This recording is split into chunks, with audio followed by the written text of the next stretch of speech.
L'aventure ambiguë. Chapitre 7. Le lendemain, la lettre du chevalier parvint à Samba Diallo.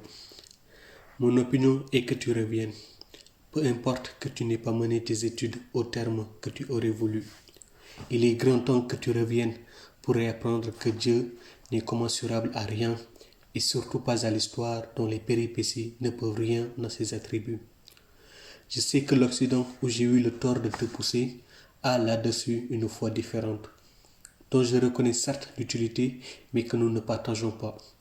Entre Dieu et l'homme, il n'existe pas la moindre consanguinité, ni je ne sais quelle relation historique. Si cela était, nos récriminations eussent été admissibles, nous eussions été recevables de lui faire greffe de nos tragédies qui eussent manifestement révélé ses imperfections. Mais cela n'est pas. Dieu n'est pas notre parent. Il est tout entier en dehors du flot de chair, de sang et d'histoire qui nous relie.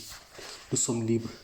Voilà pourquoi il me paraît illégitime de fonder l'apologétique par l'histoire et insensé de vitupérer Dieu en raison de notre misère.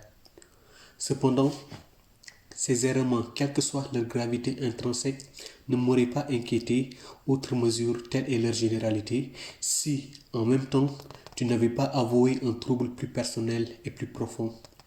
Tu crains que Dieu ne t'ait abandonné parce que tu ne le sens plus avec autant de plénitude que dans le passé et, comme il l'a promis à ses fidèles, plus proche que l'artère carotide. Ainsi, tu n'es pas loin de considérer qu'il t'a trahi. Mais tu n'as pas songé qu'il se puisse que le traître ce fut toi?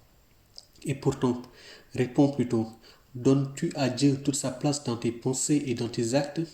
T'efforces-tu de mettre tes pensées en conformité avec sa loi? Il ne s'agit pas de lui faire allégeance une fois pour toutes par une profession de choix, par une profession de foi générale et théorique.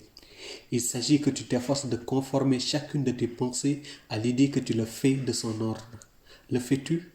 Je croyais t'avoir suffisamment entretenu des mérites de la pratique religieuse. L'Occident où tu vis croit que Dieu accorde ou retire la foi comme il lui plaît. Je ne discuterai pas ce point de vue que je partage.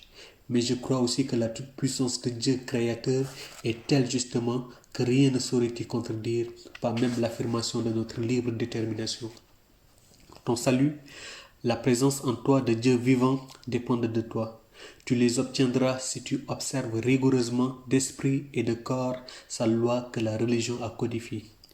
Mais, précisément, c'est là, quand il ne s'agit plus de philosopher, que les esprits forts trébuchent piteusement et sensables. Et toi, qui, d'une pensée vigoureuse, te hausse à la compréhension de Dieu et prétends le prendre en défaut, sais-tu seulement le chemin de la mosquée? Tu cloueras Dieu au pilori quand tu l'auras quêté comme il l'a dit et qu'il ne sera pas venu.